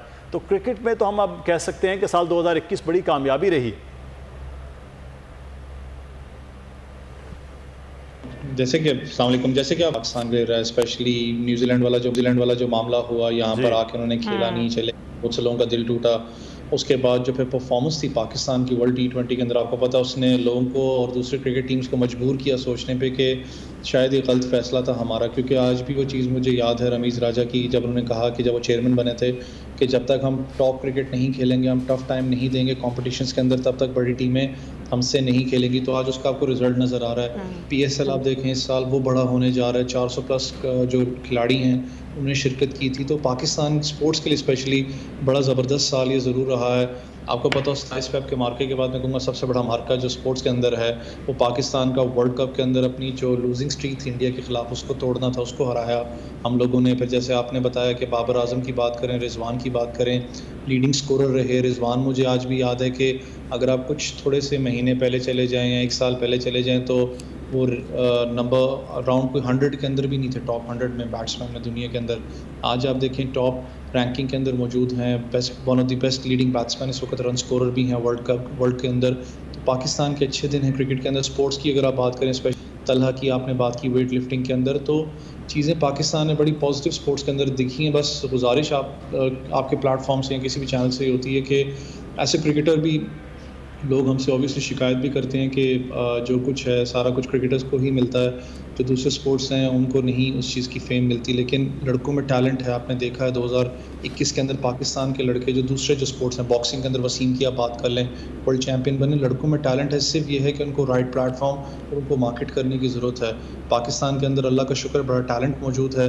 हॉकी की थोड़ा सा दुख होता है, लेकिन मुझे पर्सनली इस वक्त जो आपका एशिया कप हुआ था, जो हॉकी का, जो रिसेंटली पाकिस्तान जो खेला था, उसके अंदर पाकिस्तान की परफॉर्मेंस बड़ी ज़बरदस्त रही है। आप देखें ना कि कोरिया को बेशक आप 1 गोल से हारे, 5-6 का मुकाबला था, लेकिन Korea one of the Giants समझी जाती है हॉकी के अंदर। तो पाकिस्तान ने बड़ी ज़बरदस्त परफॉर्मेंस हॉकी के अंदर दिखाई थी। फिर एशिया कप जो भी लगा हुआ है अंडर 19 का, उसमें अनफॉर्चुनेटली हम सेमीफाइनल्स में हारे, लेकिन पाकिस्तान की परफॉर्मेंस इंडिया के खिलाफ बड़ी ज़बरदस्त थी। अंडर 19 के अंदर आखिरी बॉल पे मैच जीतना भी, वो भी एक बड़ा मार्का था मैं कहूँ। तो स्पोर्ट्स में बड़ा ज़बरदस्त पाकिस्तान की परफॉर्मेंस रही है। बिल्कुल, ये तो है कि परफॉर्मेंस बहुत ज़बरदस्त रही। क्रिकेट के हवाले से ही बात हम ज़रा कर लेते हैं। मिर्ज़ा इकबाल बेग साहब भी में ज्वाइन कर चुके हैं, क्रिकेट एक्सपर्ट हैं। मिर्ज़ा साहब, ज़ाहिर है हमने देखा कि बड़ी अच्छी हमारी टीम सामने आई, जिसमें हमें यूनिटी नज़र आई, जिसमें परफॉर्मेंस नज़र आई, और ख़ास तौर पे जो वर्ल्ड कप में जो शिकस्त दी भारत को, जो कि एक तारीख बदल गई, तो बेहतरीन मामला रहा 2021 स्पोर्ट्स के हवाले से। देखिए, ये 2021 का साल जो है, इसके इब्तिदाई 9 महीने पाकिस्तान क्रिकेट के लिए इतने अच्छे साबित नहीं हुए, क्योंकि पाकिस्तान ने इब्तिदा में न्यूजीलैंड के खिलाफ टेस्ट मैच खेला, वो हार गया। फिर पाकिस्तानी टीम जो है जिम्बाब्वे गई, वहाँ जिम्बाब्वे के खिलाफ तो चले एक मैच भी हारे, साउथ अफ्रीका में भी एक मैच हारे, इंग्लैंड गए, इंग्लैंड में सीरीज हारे, वेस्ट इंडीज गए, वेस्ट इंडीज में एक टेस्ट मैच हारे। तो ओवरऑल शुरू के जो महीने थे अक्टूबर से पहले के, और फिर यहाँ हमने अपने मुल्क में साउथ अफ्रीका को हराया, लेकिन असल पाकिस्तान का टेक ऑफ हुआ वर्ल्ड कप T20 में, जब भारत के खिलाफ पाकिस्तान ने कामयाबी हासिल की 10 विकेटों से, वहीं से टेक ऑफ हुआ। और पाकिस्तान के लिए इस लिहाज से इस साल के आखिरी 3 महीने पाकिस्तान क्रिकेट के लिए बड़े जबरदस्त साबित हुए। अगर हम देखें, मोहम्मद रिजवान 1326 रन उन्होंने T20 में बनाए। पाकिस्तानी टीम ने इस साल 29 में से 20 T20 जीते, जो कि एक रिकॉर्ड है।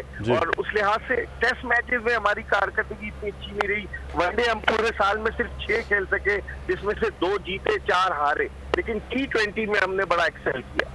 अच्छा, अगर हम बात करें कि इस वक्त जो ओवरऑल टीम के हवाले से 2021 और क्रिकेट बोर्ड के हवाले से बहुत ज़्यादा मुतनाज़ मामलात रहे हैं, माजी में भी कुछ इसके हवाले से बातें होती रही, फिर पूरा चेंज हुआ 2021 में मिर्ज़ा इकबाल बेग साहब, और फिर टीम के लिए जो एक अब पहले बात हो रही है कि अब कप्तान जिसको स्ट्रेंथन होना चाहिए वो अब है, तो आप ओवरऑल बोर्ड और टीम उसको 2021 पे कैसा देखते हैं सर? देखिए मुदस्सिर, 2021 में वकार यूनुस और मिसबाहुल हक का इस्तीफा देना पाकिस्तानी क्रिकेट टीम के लिए ब्लेसिंग इन डिस्गाइज साबित हुआ।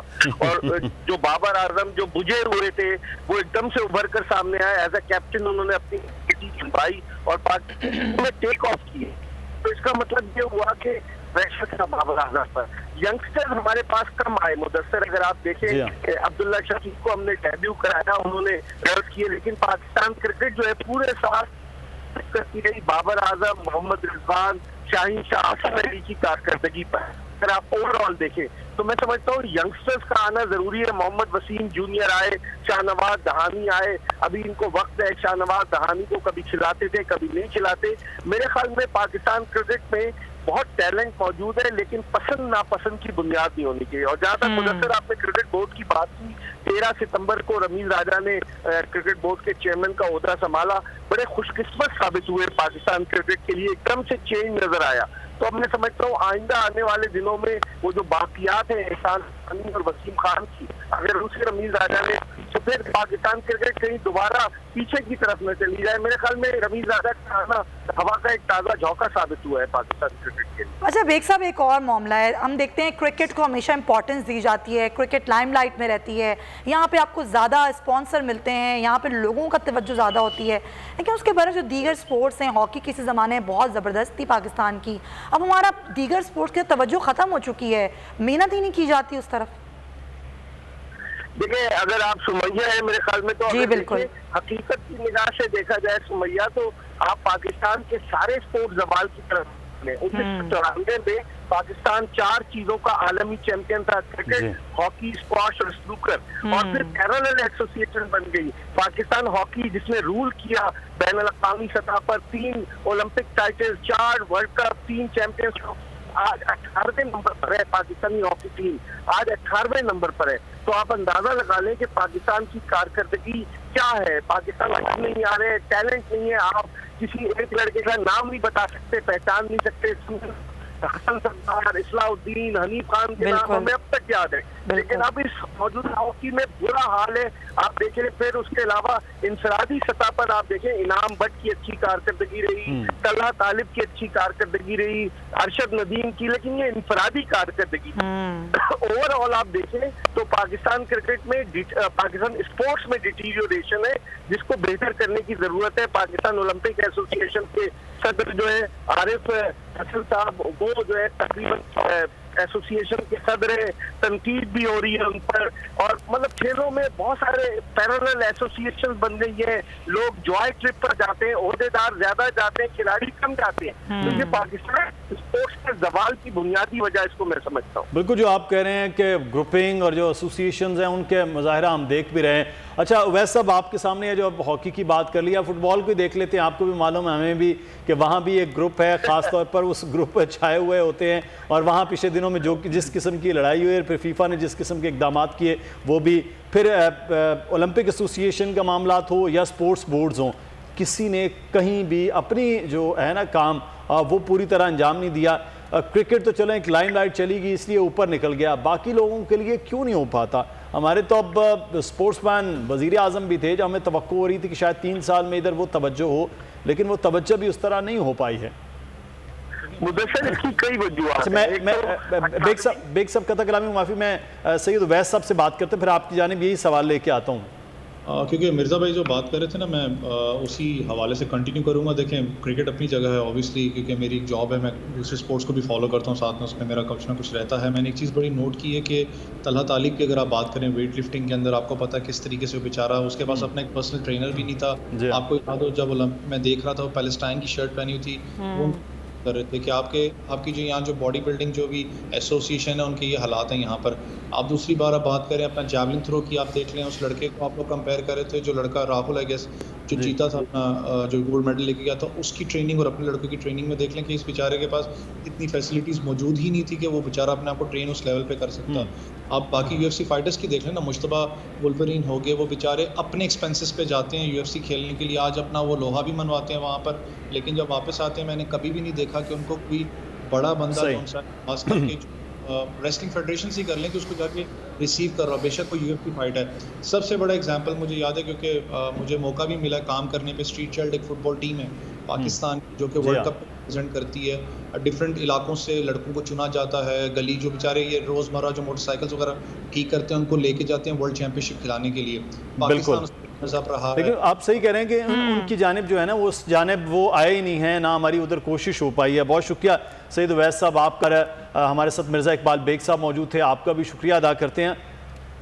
इनाम भट्ट हमारे साथ हैं, रेसलर हैं, बिल्कुल रेसलिंग के शोबे में बड़ी कामयाबियां फिर भी हमने हासिल की, अगर दीगर शोबों में तवज्जो नहीं रही। इनाम भट्ट से बात करते हैं। इनाम, सबसे पहले तो कॉन्ग्रेचुलेट, और सबसे ज़्यादा साल 2021 के बारे से आप क्या कहेंगे, और सबसे ज़्यादा इस शोबे में जिसमें आपको कामयाबी हासिल हुई, हुकूमती तवज्जो कितनी नज़र आई आपको? जी बिस्मिल्लाहिर्रहमानिर्रहीम, बहुत शुक्रिया आपने मुझे शो पर लिया, और अल्हम्दुलिल्लाह जी 2021 रेसलिंग में पाकिस्तान ने बहुत अच्छी कारकर्दगी दिखाई। मैंने 2 वर्ल्ड टाइटल विन किए, उसके बाद ओलंपिक में जो क्वालिफायर राउंड था ब्रॉन्ज मेडल जीता।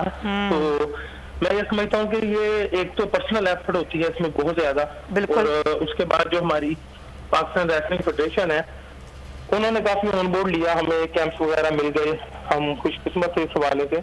और स्पेशली मैं जिक्र करना चाहूंगा पंजाब स्पोर्ट्स बोर्ड और पाकिस्तान स्पोर्ट्स बोर्ड का, राय तैमूर भट्टी जो वजीर है, मैं समझता हूँ कि ये खुशकिस्मती है पंजाब की कि यहाँ पर उन जैसे वजीर मौजूद है जो हमें सपोर्ट करते हैं, और जो हमारे पाकिस्तान स्पोर्ट्स बोर्ड ने बहुत मेरा साथ दिया, स्पेशली मेरे वीजा के हसूल के लिए। अच्छा। तो डॉक्टर फमीदा मिर्जा साहिबा ने मुझे ऑन बोर्ड लिया और स्पोर्ट की, तो मैं समझता हूँ कि ये जो सहूलियात मिल जाती हैं तो इससे खिलाड़ी बहुत चले मोटिवेट इनाम भट्ट, जितने बड़े आप रेसलर हैं उतना बड़ा दिल भी है। तो हमें मालूम है कि पाकिस्तान रेसलिंग फेडरेशन के पास कितना बजट है और स्पॉन्सर आपको नहीं मिलते, कितनी मुश्किल और कितनी महंगी ये आप खेल रहे हैं। चले फिर से आपको मुबारकबाद भी देते हैं और फिर अब रुखसत भी लेते हैं। जी हाँ, रुखसत लेते हैं। ये साल भी रुखसत हो रहा है लेकिन हम आपके साथ हैं। उम्मीद करते हैं कि आने वाला साल आपके लिए खुशियों भरा, उम्मीदों भरा और आपके लिए आसानियों वाला साल हो और आप भी लोगों की जिंदगियों में आसानियां ही बांटें। तो फिलहाल ये ट्रांसमिशन का वक्त खत्म होता है लेकिन पूरा दिन बोल्ड न्यूज़ पे जो नशरियात रहेंगी